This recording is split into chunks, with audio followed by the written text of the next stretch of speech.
Hey, this is the round one review of the NRL 2019 season. I only caught 4 out of the 8 games, which is a bit frustrating, but the 4 games that I saw left me impressed and concerned at the same time. The Melbourne Storm Brisbane Broncos was one of the 4 games that I caught. Great way to start the season off. Two of the big teams in the comp, two of the favourites. Melbourne Storm, obviously runners up last year, decisively outplayed last year by the Roosters in the final. They put down a marker 22-12 against Brisbane. Cameron Smith still leads that team like the general he is. I'm not a fan of Cameron Smith, but you can see his leadership qualities in this game. Cameron Munster moving into the halves. I still see him more as a fullback. I think he's probably more effective as fullback. And some of the runs that he makes from halfback are a fullback's run. But I think that's the long-term plan, is to keep him at 6. But the team as a whole dominated possession, dominated territory, and looked after the ball better and more disciplined. The Bromwich brothers played really well as well. On the Brisbane side of things, Oates played well on the wing, but looked tired towards the end, so they've got to look at Corey Oates' fitness. Darius Boyd doing a lot of defensive work, not attacking work, but he's towards the end of his career now, surely. He's been playing in the NRL for 13 years now. I think his career is winding down as well. But Brisbane were lacking some leadership in the forward pack. They're missing Sims. Thido's obviously retired. They're also missing, I think, the guiding hand of Wayne Bennett in the coaching box. There's a new voice in there that's had an effect. But Melbourne, big marker put down. Everyone else, beware. Second game of the weekend that I caught was the Roosters Rabbitohs. The SCG pitch has left me a bit concerned going forward. The Rabbitohs win 26-16. Deservedly win 26-16. They played better. They played the conditions and the pitch better, and they played the opposition like a fiddle. I think Angus Crichton should have been introduced earlier by the Roosters. I think he came on too late to have an effect on the game. Latrell Mitchell didn't have his best game. That's going to be key going forward for the Roosters, is Latrell Mitchell. What impact can he have on games? He is a younger version of Greg Inglis. I think he will end up being better than Greg Inglis as well. But he needs to. His temperament got the better of him in this game. He allowed himself to boil over at times. His goal kicking wasn't great on the day. The Rabbitohs, Wayne Bennett starts his Rabbitohs NRL campaign with a win. They put down a marker in the Charity Shield against St George. They put down a marker here away from home in the SCG on a very dodgy surface. I was very impressed with the Rabbitohs as a team. There are some players missing. Greg Inglis, they're going to have to look at Greg Inglis' fitness and monitor it. Greg Inglis is not the Greg Inglis of 5 years ago, or when they won the grand final. He's gained a bit of weight. He's had a troubled off-season with the drink drive conviction. And he's one of many players to have a troubled off-season. I think Greg Inglis this is his last, maybe his second last season at a push. It depends on his knee injury, and it depends on his overall fitness.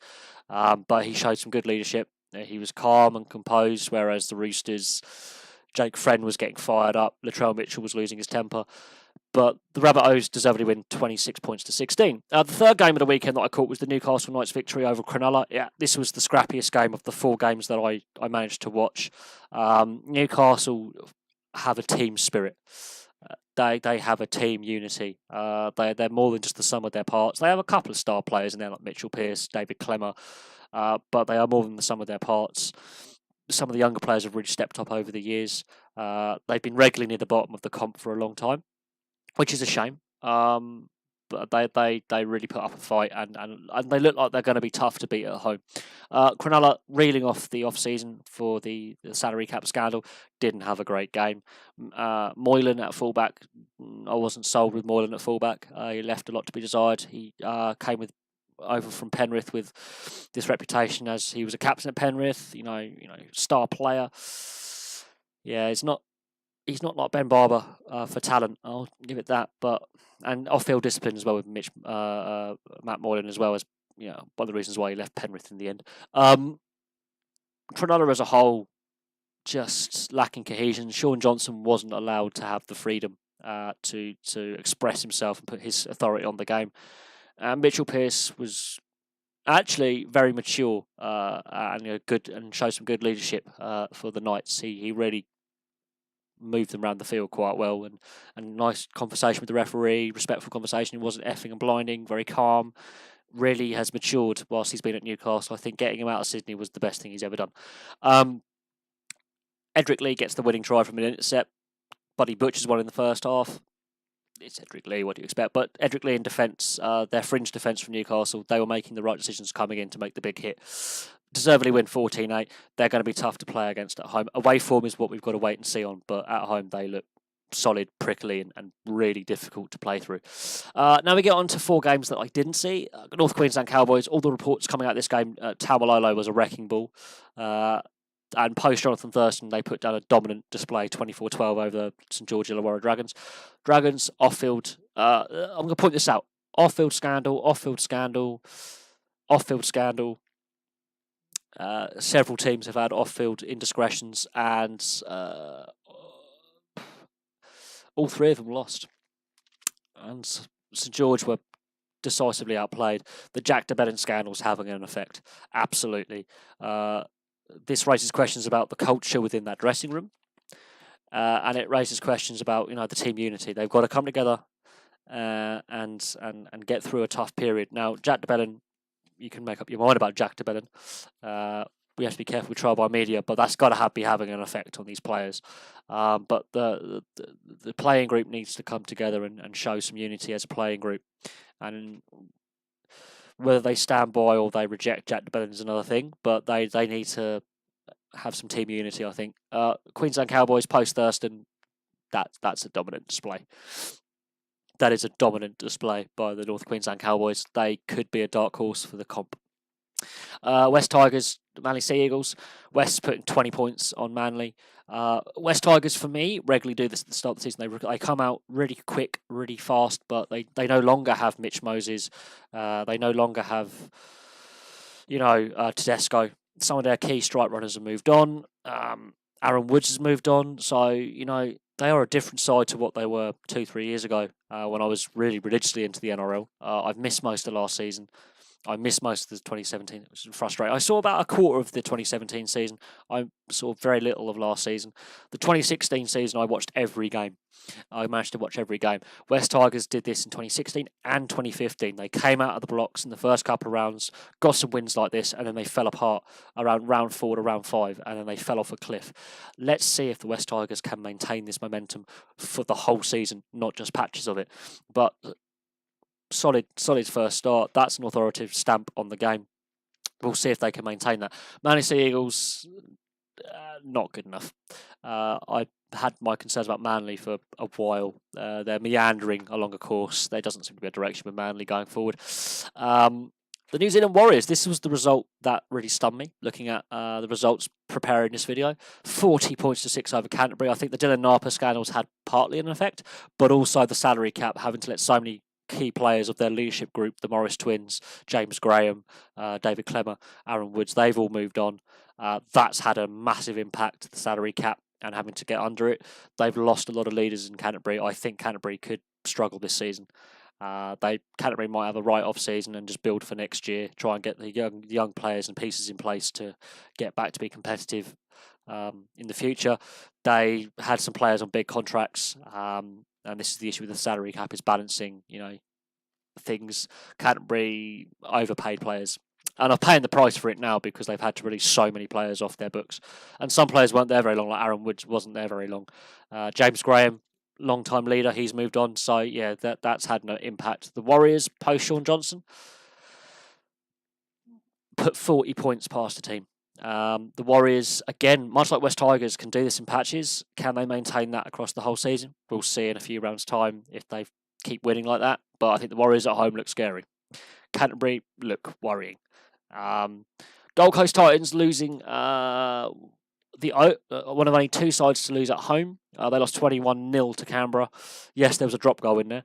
Canberra, again, another team affected by the salary cap. Had to let some key players go. Not as many as Canterbury, I will admit.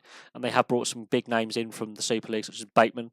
Hodgson is the leader of that team. Jerry Croker, leader of that team. They've kept some of their key leadership figures, but they've lost some key figures as well. Shannon Boyd, for example, in the forward pack, they've had to let go.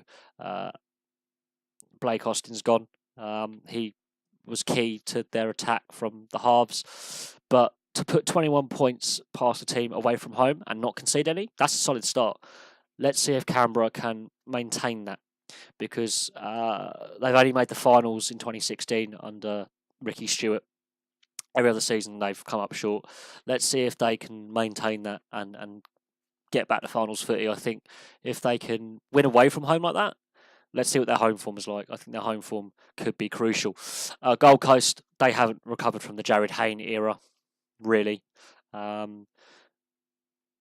They could struggle this season. Gold Coast could struggle. I'm not going to predict anything yet, but I can see several teams struggling this season. I think I can see 4 or 5 teams being at the bottom of the league, and at other teams there's going to be a bit of a separation. Come State of Origin, first round of State of Origin, I can think we can see that separation have an effect. Last game of the weekend, and the last game that I caught this weekend, was the Penrith Panthers Parramatta Eels. Parramatta could have won by more. Mitch Moses' goal kicking is his weakness. His open play, unstructured play or structured play is brilliant. His set play is brilliant. The way he brings other players into play, his kicking from hand, his passing from hand, brilliant. His kicking for goal is not NRL standard. His percentages are too low. He averages around 60% when other kickers are getting 85. Had he got his kicks, that scoreline is bigger. Penrith weren't good enough. The fact they got 2 tries in the second half was because Parramatta were down to 12 men after a high tackle and a yellow card. Had Parramatta had 13 men on the field, I don't think Penrith get those 2 tries. Plus, Penrith left it too late to get competitive in the game as well. Far too late. They were sloppy in possession. They were dominated in the tackle area. Their fringe defence was at times a bit concerning. Blake Ferguson had a field day on the wing because they kept kicking to him. Mitch Moses was allowed to pull the strings in midfield. Tim Manor had a great game as a leader. The players for Parramatta that had to step up, stepped up. Parramatta don't want to get the wooden spoon again.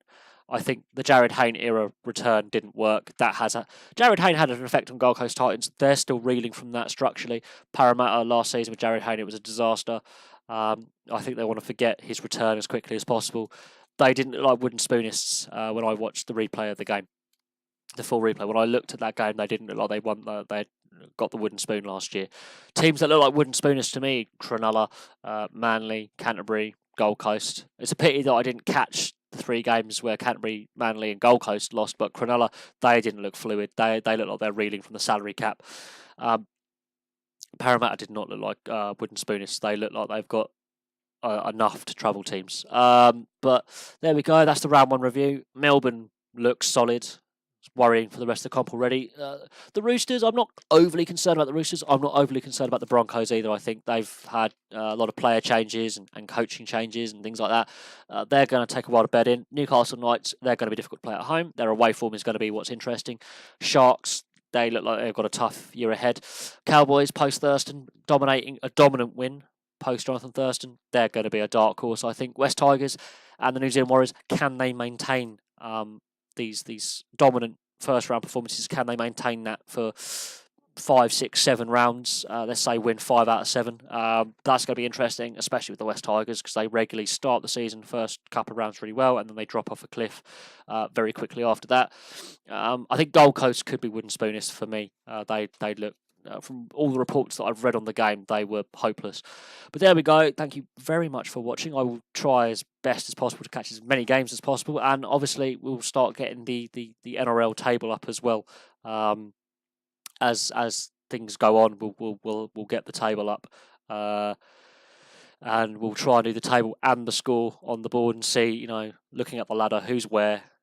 Who's scoring a lot of points, who's got a solid defence. I think we'll do that after about round 4, round 5 will be where we can work out where teams are at. But there we go. That's round 1 out in the books and out the way, and onwards later this weekend to round 2. Thank you very much for watching. Please like and subscribe. Place your comments below, and I'll have some more videos for you very, very soon.